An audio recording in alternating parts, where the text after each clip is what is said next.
So welcome everybody to the Indiana University Museum of Archaeology and Anthropology's virtual space. While our building is under renovation and while we're living in the time of COVID, we're very happy and grateful to have the technology that allows us to be together. My name is Sarah Joan-Catcher, and I am the museum's head of programs and education. And it's my great pleasure to welcome you here today. Before I turn things over to Ed, I would like to do just a couple of things. First of all, I would like to invite you to join us on social media. We have a whole lot going on, and you can follow us most easily on Twitter or Facebook. If you need any help finding us there, send me an email. museumed@iu.edu is an easy way to get a hold of me. The second thing that I would like to do before I turn the mic over to Ed is to invite you to become familiar with the Indigenous and Native peoples of your own area. Land acknowledgements are an invitation to learn as well as honor. And so today I'd like to say IU Bloomington was built on the traditional homelands of the Shawnee, the Potawatomi, the Miami, and the Delaware people. And we both acknowledge and honor their ties to this place. It looks like we still have people coming into the room. So I'm going to move a little bit slowly here and begin by saying that today's talk is entitled Cultural Clues Written in Stone, Stone Tool Manufacture and Research. And our guest of honor today is Dr. Edward W. Herrmann, who happens to be the executive director of our fine museum. He is also a faculty member in the Department of Earth and Atmospheric Sciences. He is a geoarchaeologist who uses methods and theories developed in the geosciences to study archaeological questions. His training and research straddles the fields of anthropology, archaeology, history, geology, and earth science. And in addition to his research, his museum work, and his service to his field, Ed is also an avid flintknapper. And we'll gain some insight into both his avocational flintknapping and his professional research during today's talk and demonstration. So welcome, Dr. Herrmann. Thank you. Thank you very much, Sarah. And thanks to everybody that's here and taking time out of your day. I appreciate it very much. Today's talk, so that everybody's aware, is not aimed at the professional audience. This is aimed at the general public. And I'm certainly happy to take questions at the end from our professional colleagues, as well as anybody who's interested in learning a little bit more. With further ado, I will go ahead and start. I have heard that the chair of my department will be looking at this once it's recorded. So I just wanted to make sure, David, that you see the Department of Earth and Atmospheric Sciences is getting the same sort of billing as the museum. I'm going to have a talk today that's going to be in three parts. I'm going to briefly introduce the museum, the new concept of the museum, just briefly before we get into the stone tools. And then I'll be talking about the different things that we can learn by studying stone tools. And then I will end with 10 or 15 minutes of some flintknapping, where you'll see a bit of a video of the creation of a hand axe that I will narrate some, because there's a lot of thinking that goes on to create some of these tools. And then we'll have time for questions while I break some rock. So the museum, the IU Museum of Archaeology and Anthropology, IUMAA, as we're calling it, combines two very successful centers at Indiana University, the Mathers Museum of World Cultures and the ethnographic collections, along with the archaeological collections from the Glenn Black Laboratory. And the museum is a cultural museum here at the university, and as such, it's about knowledge. And you know, we talk about sharing knowledge at museums, but this museum is going to be a little bit different because of the laboratory that we have. We're also going to be helping to create knowledge, along with maintaining that information and curating that knowledge. We're, of course, mandated to help teach the next generation of museum professionals while showcasing cultural research that is ongoing here at Indiana University. We also will be addressing social justice and environmental stewardship in our exhibits and also in our research. As Sarah mentioned, right now we are in the middle of renovations. So we are not in the museum. Instead, we're in some swing space in a Morrison Hall at Indiana University, and trying to work to develop this museum and get it open by mid next year, 2020. Sorry, 2022. So the museum concept is it's an inside out museum. The idea here is that we want to provide access to everything we do, our collections, our research, and sort of open the museum up, making everything more accessible and allowing people to see the inner workings of the museum. To see areas that were typically off limits for a lot of museums, areas like where our curation area actually is. People are going to be able to see those areas. And as an example, for many of you that might know the Glenn Black Lab, you recognize this as the office space for the director. And this is where April Sievert had her particular office. And the Inside Out Museum, this space is going to be a little bit different for us. It's going to look more like we're going to have a laboratory in here, a learning laboratory, where we can teach classes or even hold Zooms like this or webinars and share it with other IU facilities, maybe with Indigenous communities that we might be working with, or the public. And people who come to the museum will be able to witness what's happening in that space using a monitor that might be just outside the room. For those of you who are interested, this is what it looks like right now. This is a photograph from last week of this space being renovated and changed.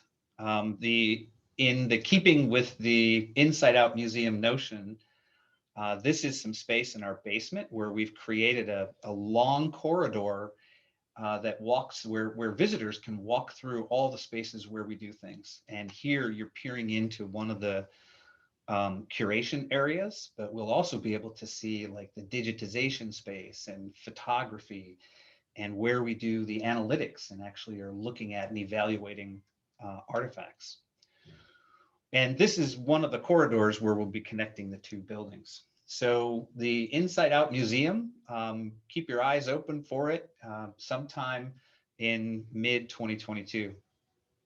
All right, I'll get on with the second part of the talk, where we start getting into our stone tools. And while this list of things that we can learn from stone tools is not at all exhaustive, the things I'll be focusing on today are the notion of chronology, the approximate age of an archaeological site. Stone tools help us a lot with that. What a particular site might have been used for, and where on the site different activities might have taken place.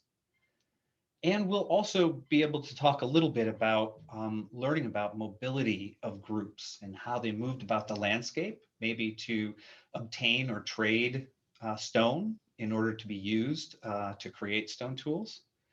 And we'll also talk a little bit about subsistence before getting into a flint knapping demonstration. But before I start, what are stone tools? And there's a lot of answers to this. I'm just going to throw out a few examples here. But stone tools basically are tools that we need as humans that we're making for whatever reason it might be. And we use stone that has a pretty predictable fracture pattern that tends to be somewhat fine grained. This is a decent example. You can see it's kind of smooth, somewhat shiny, but the key is it breaks in a predictable fashion. And, you know, this image that I'm showing here are some stone tools that are hoes that were really common in some of the agricultural communities in the Midwest, 1,000 years ago or so. And stone tools like this. This is a hand axe. This is a photograph from doing some work in Olduvai Gorge, where we were butchering a cow. And this is one of the folks who works with us. Singira is a gentleman who's actually holding this hand axe that we were doing some experimental archaeology with as we butchered the cow. And all sorts of other stone tools, some of which are hafted, like this one, or like other examples of hafting, where it's actually on some form of handle. And throughout the talk, you're going to see some projectile points. So this particular slide, I didn't really want to give you too many projectile points, but instead, other types of stone tools that range from gravers with these sort of really sharp beaks on them to things like blades or drills or end scrapers. This is a lot like the one we just saw hafted. These are typical drills. Sometimes they're hafted and sometimes they're just simply used in the hand. We'll talk about a number of other types as I go through the talk. I'm going to start next with the notion of things that we can learn from our stone tools. And this one is approximate age. And how we know about the approximate age is through a process we call seriation. And I'm going to walk through it here in the next couple of slides, how that works. We know basically from the last 100 or 125 years of research in North America, that when we see projectile points that look like this, and they tend to be only a couple of centimeters or an inch or so. They vary, of course, but many of them are pretty small. And we know that those are arrow points. And when we see this particular style, because of all the research that's happened by archaeologists before those of us who are working now, is that these tend to date to about 1,000 years ago. And as we kind of march through time here, but you can see then the period before that, that the stylistic variation of these projectile points is pretty different. And same with the period just before that we call the late Archaic, a little bit rougher looking. The middle Archaic. What's interesting is the middle and late Archaic, the projectile points that we see that were made prior to that time period and after seem to be a little bit more well made, somewhat more difficult to actually make. And here in the early Archaic, a huge variability of the types. And from this North American sort of perspective, the Paleo-Indian period, and actually I should say Western Hemisphere really, because we see very similar and projectile points throughout the Western Hemisphere. So this form of seriation has a long history. And what I'm going to show you is an example of how we kind of get there with some of the seriation. This is from an archaeological site along the White River in Owen County, where we found a projectile point a few meters down in a cut bank. And this particular form of projectile point could come in a number of different time periods. I'm going to go backwards and sort of show you that, you know, that kind of looks like it, this sort of looks like it, and some of these other projectile points were pretty similar. So just by looking at it, we don't necessarily know how old that one is. So what's happened through time is we might get a radiocarbon date on some charcoal that was above it. And in archaeology, one of the rules that is sometimes broken, but it's a general rule, is that something that's deeper is older. And so getting this date of 3,000, my initial reaction would be that this projectile point needs to be older than that. We got another date on some nutshell just above it, and a third date on sand. It's interesting, sand has no carbon, so we couldn't radiocarbon date it. Instead, we used a method called optically stimulated luminescence. What? This is actually a method that will date the last time a grain of sand saw light. So basically, in this case, along the river, it's sort of dating the burial of that sand grain. And that date was around 4,700, which tells us that this particular projectile point is probably in the Middle Archaic or solidly most likely in the Middle Archaic, and is a Brewerton point. And if we then look back at what we were just talking about with this seriation, this particular projectile point falls in this range. So the next time we see a point like that, we have a good idea that it might be from that particular time period. The other things we learn about are things like site function. And here we take a look at things that include the diversity of the number and types of stone tool and the different types of stone that we might find at an archaeological site. In this example, we see projectile points. We've got different types of tools like end scrapers and side scrapers.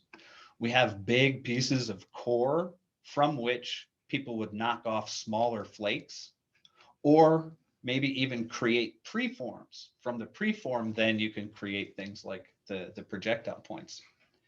So when we see a really diverse assemblage of, looking at all the stone tools that come from that site, we have a really good idea of what we're talking about is a habitation site, because it takes some time to actually have all of these different artifacts found on the site. And we have a really good idea that they're doing a lot of different tasks with these stone tools. And places where you do a lot of different tasks tend to be places that you're living for a decent amount of time. So we have a good idea that we might have a habitation site when we see a really diverse collection. In particular, if we think about some of the tools that are not the projectile points, back to this particular slide, when we see a real large diversity in the type of stone along with the type of object, that's what kind of tells us that we're in a habitation site. Sometimes we find sites that only have a few stone tools or only a couple of types of stone tools. For example, projectile points, maybe a broken projectile point, some scrapers, they're hide scrapers, or large pieces that might help us cleave. And these are typically what we might find at a site that would be considered a hunting camp. And, the bare bones toolkit that, makes it a little bit easier if the elk are up and moving away over to the next valley, you can pack up much more easily when you have a bare bones toolkit rather than trying to schlep a large amount of rock with you as you move. So we learned a little bit about the culture that's happening at a particular site, or at least the activities that might be happening at a particular site through, again, studying these assemblages. Another type of site that we find in the archaeological record is a raw material extraction site. This would be a site where the raw material occurs naturally, like an outcrop or maybe along a river. And what we tend to see in these cases are large numbers of flakes, along with some broken tools, maybe some preforms. We tend not to see too many because this is what people are making to take away and take back to their habitation site or their camp. But we do see a lot of flakes and quite often broken tools and sometimes these bigger cores. But in these areas where we see a lot of flakes and relatively few formal tools, we have a really good idea that we're dealing with somewhere that people are going to extract the raw materials. And what this looks like on the ground, this is an image of a chert that is in an outcrop of a limestone unit. This is in the Bighorn Basin, by the way, in Montana. And this particular chert was being knocked out by people in order to create stone tools. And what we see at the bottom of this is just lots of little pieces of this rock and flakes that had fallen off. And this is what we tend to see at these sites where they're extracting the raw material. We also have an opportunity by studying stone tools to understand mobility and perhaps patterns of trade for different groups. This image here on the right shows in purple a number of different types of raw material that are used that were used in prehistory and through time to make stone tools. And the orange sort of groupings are clusters of archaeological sites. And sometimes what we'll do is we'll see this type of stone, that whatever this might be, that may occur some 100 kilometers away, yet through geological analysis, we have a really good understanding that this rock came from this place, and we find it 100 kilometers away. We have a really good idea that people are traveling that distance to get the rock, or perhaps trading with people who might be living near this source. Perhaps they control the source. So that can be very helpful. And there's a really nice, relatively well-known study by a guy named Charlie Cobb, who was studying a certain type of tool. This is these hoes, and that were made from a rock called Mill Creek chert. And what he was able to do is show that, about 1,000 years ago, there was an amazing network through the Midwest of people making and selling and distributing these particular types of stone tools throughout the area. And it really opened up archaeologists and anthropologists' eyes to the idea that these trading networks were really strong and much more broad than people might have realized earlier.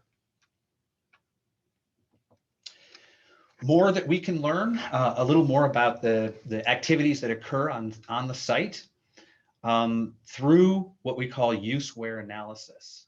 The example that I'm providing here with this slide is a chert drill.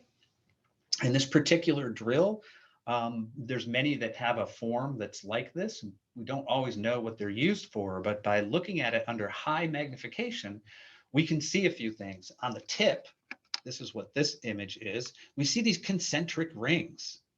Chert is really hard. It's a very hard rock. So we do know that seeing these concentric rings, that the drill, at least the tip of the drill, was used on very hard objects. This is also seen further up the drill where we see these striations on the side. That image is probably coming from one of these edges in here, where you see a twisting motion, which is the best way of using a drill like this. So we have a really good idea that they were making relatively large holes. So on site, we might find things like shell or leather or slate gorgets that had holes in them, and we might be able to figure out precisely what this was used for based on the context of this particular tool and other tools that we might find on site. There are other types of use-where. There's a lot of different types of use-where, and we're going to be able to do this in our laboratory here at the museum. And sometimes we're able to see things like under the microscope, these types of striations that also, it should be shinier. It should look a little more like this, but there's something about this image that when I blew it up, it dulled it a little bit. But basically, we're able to see that this one was used on more of a soft material because of the actual, the shiny sort of nature of the gloss that is over that particular tool. So we also have other clues, and this is a really interesting example from a site called Noble's Pond, where this is a Paleo-Indian site, maybe 11 to 13,000 years ago. That's a time period when we know people were living here in North America along with the mammoth and the mastodon, and we know that people were hunting and butchering these large elephants.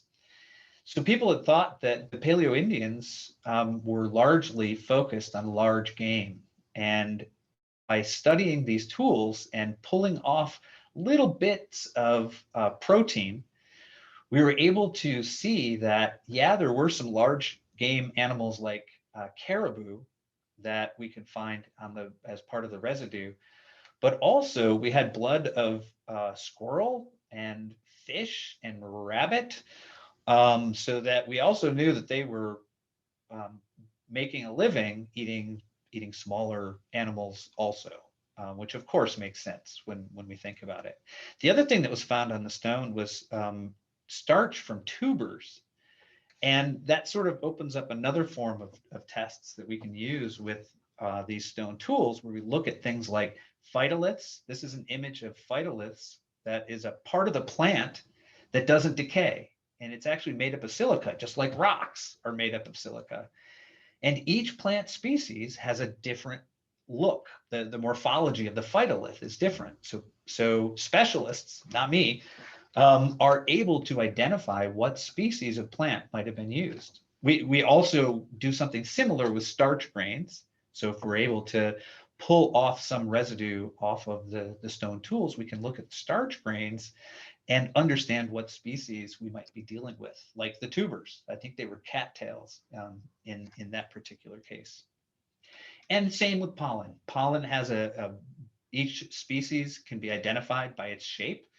The colors are stains, so they aren't all quite colored like that, but those are the types of things that we can obtain as clues of what people were doing in those particular societies. So a lot of my talk has been focused at stone tools that were produced in North America. North America, we think some of the first peoples arrived more recently than about 20,000 years ago. And we know that stone tools have a much longer life on Earth. And so I kind of just putting this question out there, how old are the oldest ones? We don't know exactly, but we have had some recent research that offered some new dates. This is somewhat controversial yet, it hasn't been fully vetted by the archaeological community, but there is really good evidence that about 3.3 million years ago in Kenya, there are a number of flakes that appear as though they've been taken off of a core, off of a rock on purpose in order to get those sharp edges. And Sonia Herrmann, who her team is the team that made this discovery, came here to IU just a couple years ago and gave a talk through the Stone Age Institute. They were the sponsors for that talk. It's a fascinating talk. Although this may still be controversial, archaeologists are not in disagreement. They do agree that around 2.6 million years ago, we start to see a lot of evidence of stone that has been broken on purpose to create sharp edges and flakes. Some of these, like the ones on the ends here, are tools that are part of the old Owan technology, where we've had a few flakes removed in order to get a very sharp edge. And both this tool, which really is kind of like the core that the flakes were struck from, and the flakes themselves are incredibly sharp, maybe as sharp as a razor blade. So very effective tools. And this is probably, these were created from Homo habilis, handyman or handy person. And we believe this is some sort of evidence of group dynamics. We begin to see these in many different contexts, both the flakes and these tools. And it's not real common, but it is something that we do see in the archaeological record. We also, so the big question, is it evidence of culture? As we move closer in time, I'm now into the Acheulean, where hand axes become very common. And starting around 1.6 million years ago, we see at sites throughout Africa, we see hand axes. And we see them, they have a very similar shape. And this hand axe lasts as a tool for over 1 million years. It's like 1.4 million years, this tool. It gets more refined as you get closer to the current day. But generally, this teardrop shape is something that we see throughout the region, and it kind of happens at once. We see the same design, sort of the same mental template. These things are symmetrical. It's a sign of aesthetics. And clearly, communication was necessary to get the point across and to teach others. So in archaeology, context is everything. I'm kind of jumping now to about 750,000 years ago. And I'm going to focus on this part of the site where what we see here is an extinct species of elephant. Here you can see a scapula, part of the femur, lots of ribs, and stone tools sitting right on them. This is a chopper, another form of stone tool here. And now what we see is evidence of subsistence. We also know, because of these sediments, that we were in a near shore environment. Very likely that the elephant, which wasn't fully grown, either died or got stuck in this spot. So we have an idea that people were either living pretty close to this or at least scavenging in this area, near shore environment, the shore of a lake. We also have a good understanding of what people are doing based on where the artifacts come from on a site. In this particular example, this is a site that's around 1 million years old, and we have different sets of sediments. Here we have a stream channel with this red, and there's lots of pebbles, rounded pebbles in this area. And then we have a silt layer here that is most likely a floodplain, maybe the levee of a stream, where, you know, this provides the narrative that could be created, and there's other narratives that could be created here, is that somewhere around 1 million years ago, somebody used tools to butcher dinner right along the stream, and either were washing off their dinner or maybe their stone tools in that stream, and then leaving these stone tools behind. Maybe they had to make a hasty exit. Lots of really large crocodiles growing and living in that area around 1 million and 1.5 million years ago. But it does tell us about what people are doing. So I'm going to get into the Flintknapping part here in just a minute, but before I do, I need to provide a little bit of background. And tools of the trade, Band-Aids are really important, by the way. These tools, these are pressure flakers that you'll see me use actually in my hand. This is an ishi stick to get me a little more leverage. Stone for actually breaking stone and also for abrading the edges. Some tools to protect my hands, and then billets. These are made of antler, either moose. This one happens to be mule deer. I also have some whitetail, and this handle is made of elk. The basic physics of napping, you'll see me thinking as I flint nap coming up, but is this notion of the 100-degree cone that's created from a strike onto stone, kind of like a BB hitting glass and popping out a cone. On the stone itself, part of what we do is try to create these striking platforms. And when we think about the rock, we think of this center line where we have as much mass above the rock or above the center line as we do below it.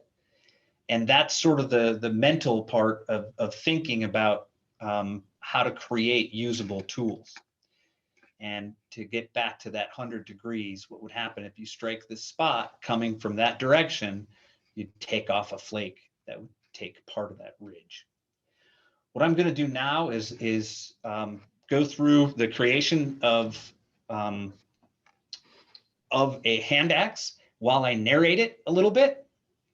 And while I'm doing this, I'm doing it for a study, so I'm not allowed to talk.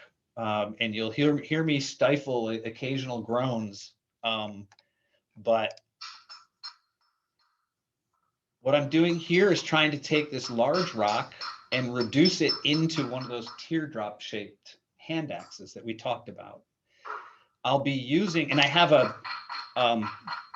camera that's hooked up to my glasses, and that's what you're seeing here. And you'll notice this is going to be a replica of something that we see in the archaeological record around 1.6 million years ago.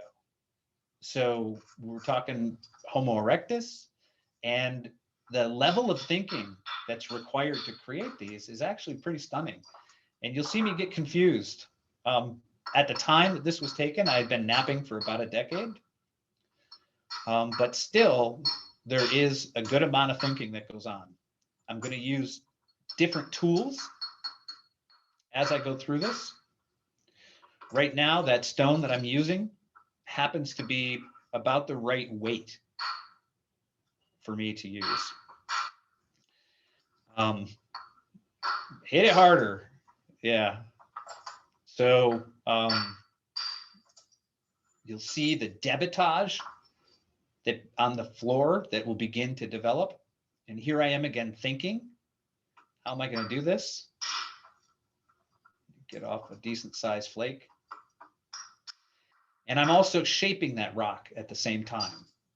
So not only am I getting rid of that cortex, the white stuff is no good. It doesn't hold a sharp edge. You can't really use it for much of anything. So that needs to go away. And here what I'm doing is grinding or abrading the really sharp edges so that it won't hurt my tools. I'm probably going to use the billet. Yeah. And I've created that platform to take off a bigger flake. And that's how I'm going through reducing the rock. This one sort of picks up a little while later, but the reason we chose this one is that the rock is it does some strange things. There's some strange fractures in it. And it took a lot of thinking to figure out how to reduce this rock. And you can see there's a really strange, very strange line. I could not suppress a giggle because that often means that either that rock is not going to actually be able to make a stone tool out of it, or I have to get really lucky because of that fracture plane.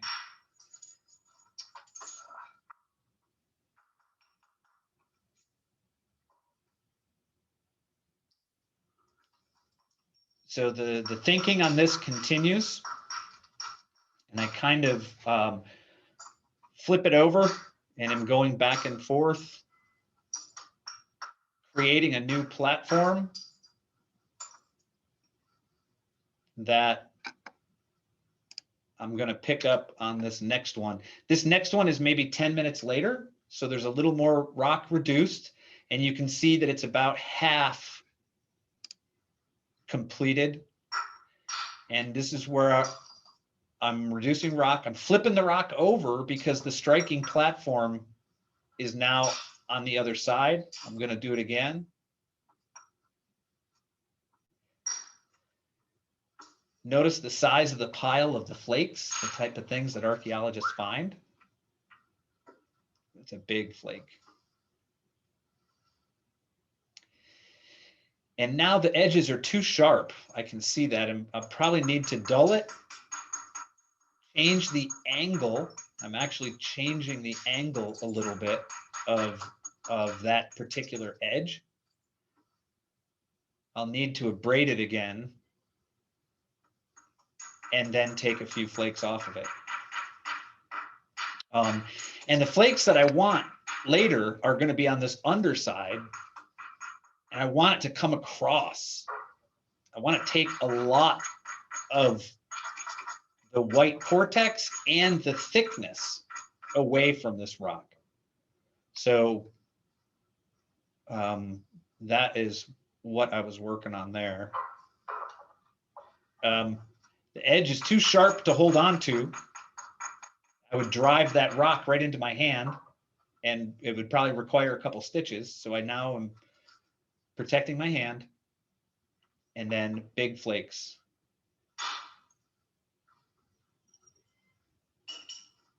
And those flakes are really sharp. They wouldn't have been thrown away. Those would have been used to help butcher what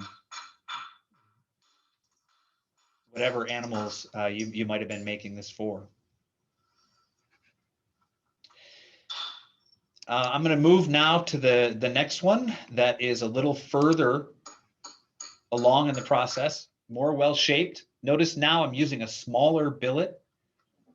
I wouldn't be using a rock at this point. The billet is a little bit softer and more forgiving. And you kind of get the feel for how this works. What I'm going to do now is, first of all, thank everybody who helped out, and ask you to please go to speaker view, which should be in the upper right-hand corner of your view. If you're not already in speaker view, that'll help with the Flintknapping demonstration that I'm about to start. So please give me about 30 seconds to get to the next spot.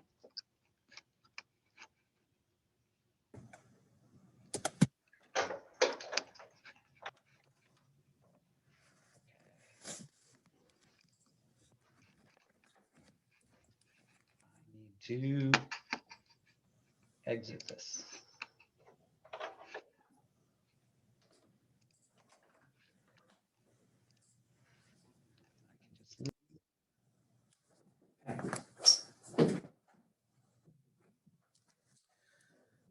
So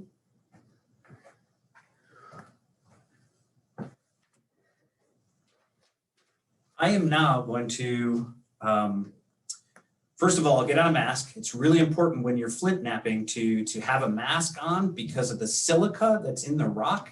If I breathe that in, that can create silicosis, which is something nobody wants to get in my lungs. So I have this. I have some safety pads, and the first thing I'm going to do is break off a piece of rock from a pretty large 48-pound of obsidian.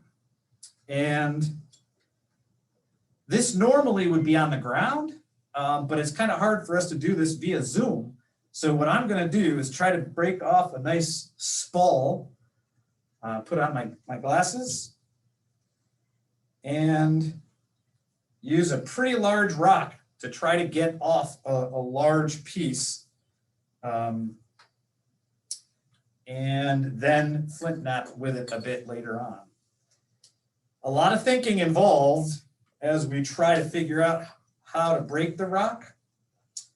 And what I'm going to do is try to get a piece off from here. And what I can then do, you can see what I was able to pull off of here is a large spall that I can then reduce using some of the techniques that you just saw. And I'm going to set this down carefully and use a few different tools to begin some reduction here. Also, I have safety, these glasses are safety glasses, and I'll be able to use these fine now. And I'll do some breaking. Also, if you have questions, please go ahead and submit some of the questions, because I will also be able to answer questions while I do some of the flint knapping. The whole point right now is for me to reduce this rock into a usable tool. I'm not going to be able to do that quite in the time remaining, but I will be able to provide you with an opportunity just to see how this works. So this I would continue and continue to shape until I actually created a form that was something that I would use as a stone tool. Right now I'm trying to to dull the edges a little bit so that it doesn't hurt my antler billets, I'm going to strike it with a little bit of, with a few of my billets here. So Ed, how do you decide when to use the billet and when to use a stone? Yeah, really good question. It sort of depends on what it is I'm trying to do at the moment. If what I'm trying to do is push a really long flake, then I'll always use a billet because they're a little bit softer and they hang on to the edge a little bit longer, meaning that it's somewhat easier to get a longer flake. Longer flakes can be very beneficial in some circumstances. So right now, that's what I'm judging. Trying to take off a piece that's a little bit longer. And this would be something that'd be really nice to make a projectile point out of, for instance. As is really common, I'm already bleeding.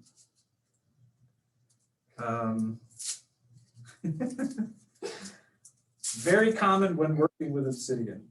And Say, Ed, where are those big chunks of obsidian? Where did you get those? Those are huge. I know a guy. You know, a guy. These are from Mexico, and Oh, there's a guy in Indianapolis who is an opal. He has an opal mine in Huh. Mexico, and he mounts his opals in this obsidian. And when he has extra, I hear from him, and Yeah. that's how I. yeah, that's some beautiful obsidian. Yeah, it sure is. So this, you sort of have seen how I reduce these. This is a very Homo sapien kind of way, or Homo generally kind of way to reduce rock. There's a whole entirely different mental template. And this is from a technique we call Levallois. I'm gonna go ahead and take this off just for a second here. And the Levallois technique is one that is classic for Neanderthal. And Neanderthal apparently had a different way of thinking about how to reduce rock. So instead of doing like I was doing where I'm hitting it, flipping it over, hitting it, flipping it over, and continually doing that on both sides, they tended to create something like this, sort of a turtleback shape. If you can see this shape, they would create that. And then with one strike, with one blow of the billet, knock off a flake that comes off, and it already looks like the rock that I was trying to reduce by hitting it on either side.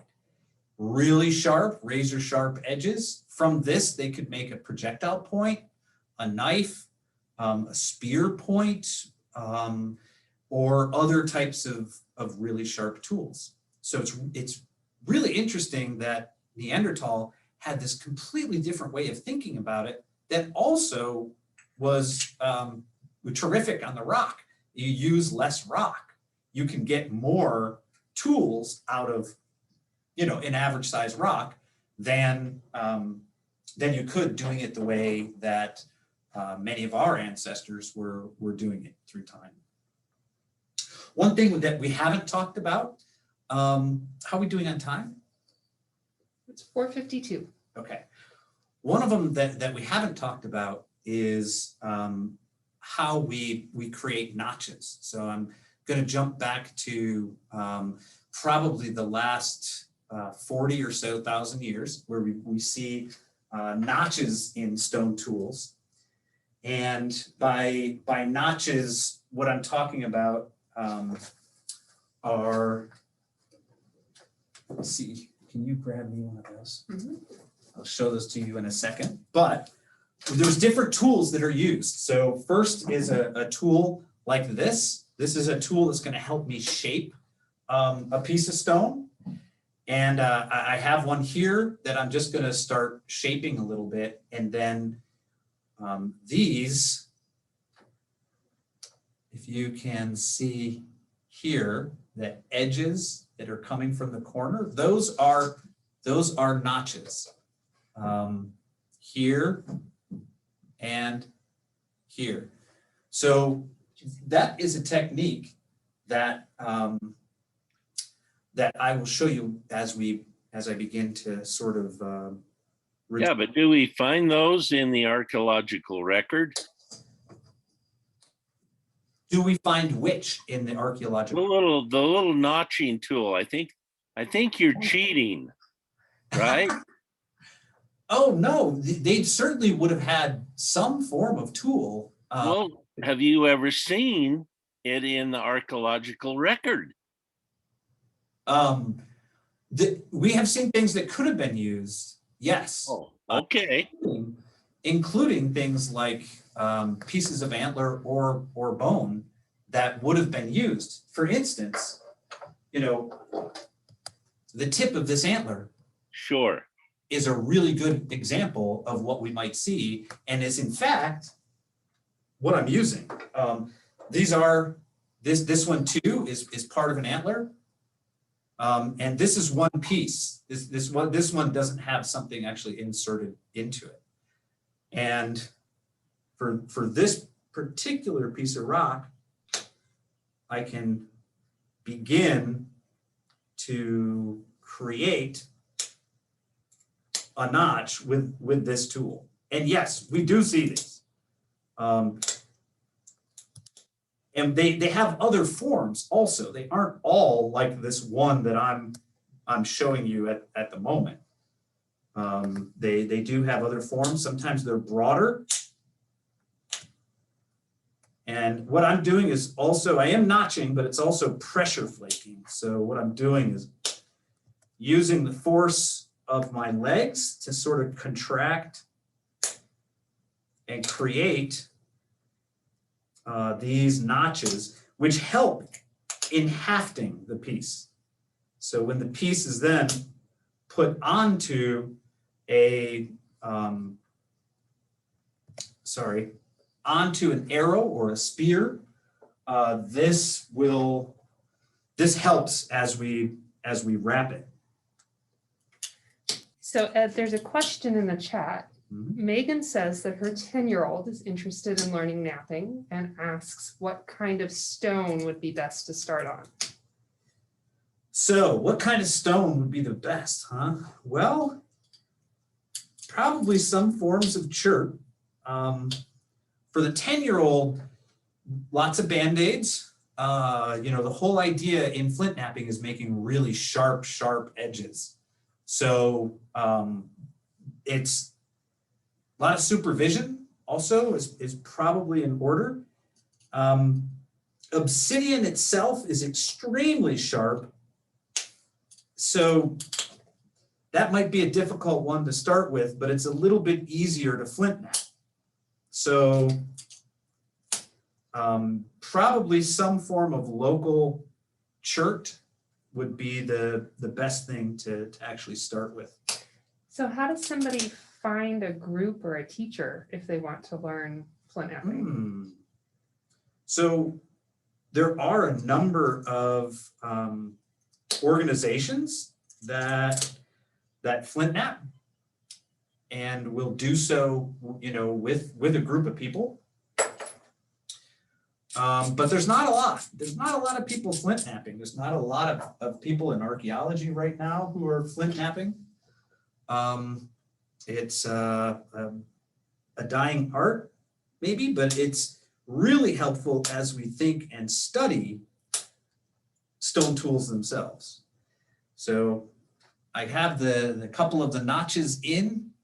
If you can see that, that would be really helpful for hafting later on. And I'll continue to shape this a little bit. It doesn't quite have the shape I want. I'm often asked about the stone here in the Midwest. Indiana has some terrific stone from the southern part of the state along the Ohio River. And there's also some in Attica. There's up near Lafayette. there's some good sources, and Indiana really has a large number of pretty good types of stone tools.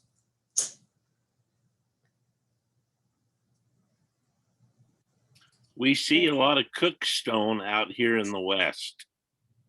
What does it actually do chemically to change it? So what he's talking about is he's talking about cooked stone. It's stone that is heated, and we call that heat treatment. And those stones become a little bit easier to flint knap. Not all stone would be heat treated, like the obsidian that I hit earlier. Heat treatment actually makes it worse. And but for many types, it improves how we actually break the rock and how flakes come off of it. And I don't think that it does much to change the chemical side of it, but the structural side of it, it does appear to line up some of the fracture planes, simply making it easier and more predictable to drive a flake off it. And it's really imperative for many types to heat treat them. There's some that you just can't break the rock at all without some form of heat treatment. And there was another question in the chat that was from a graduate student in Brussels that requires a bit more of a lengthy answer. So we will send you an email and answer that question that way. Well, we are nearing the time of our nearing the end of our time together. Were there other questions? What kind of material they use as a handle for axes? Yeah, so for axes, like the hand axes, well, we're pretty sure those hand axes weren't actually hafted. Those tended to be more like they're held in the hand. So I'm gonna get up just to grab this one. These, we've never seen evidence of them being hafted onto something else. And frankly, the shape of them, this is maybe a slightly smaller than average size one. This one being a very large hand axe. These were ones probably used to chop and disarticulate. So removing limbs, let's say. And these would have had a series, sort of like this, series of sharp edges that could be used to saw a little bit, but they most likely were used like this in the form of butchering. They also could have been thrown. There is some discussion of that as well.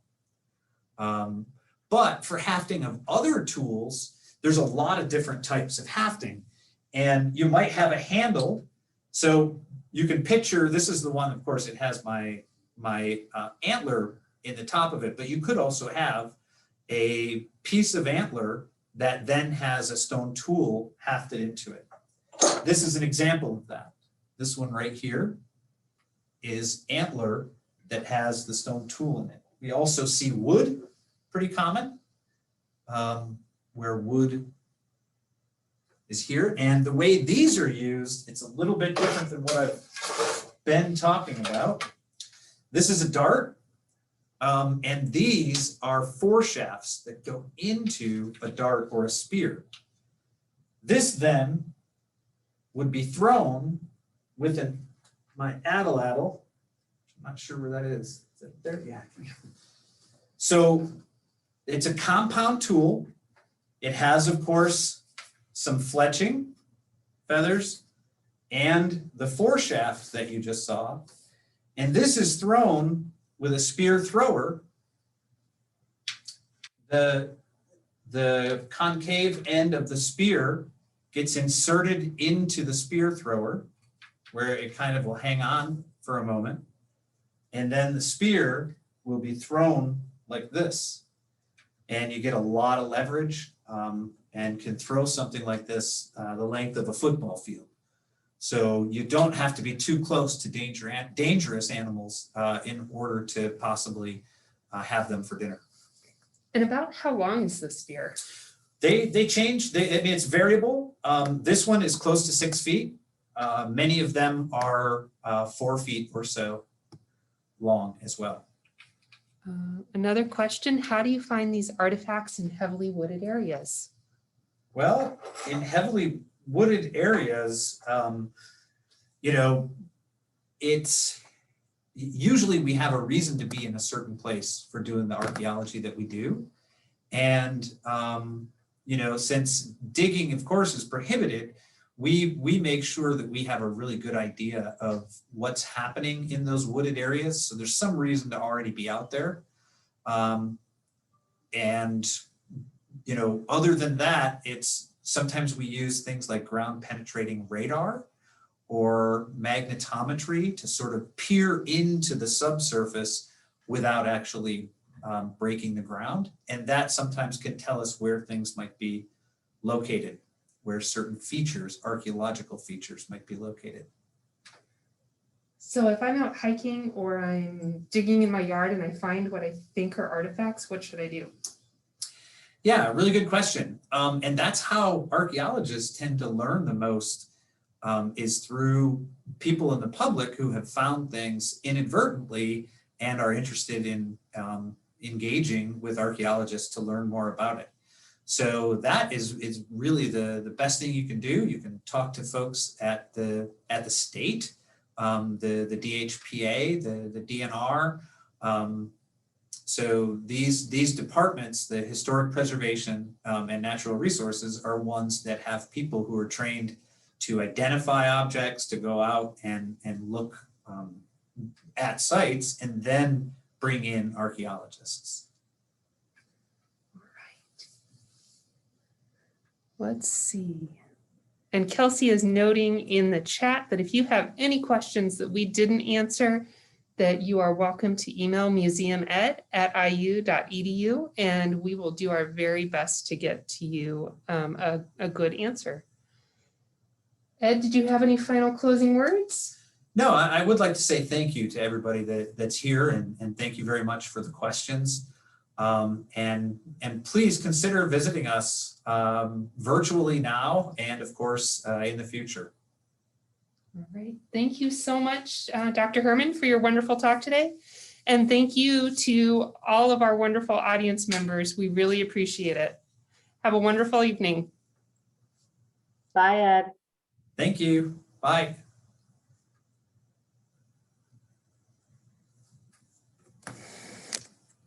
Good job.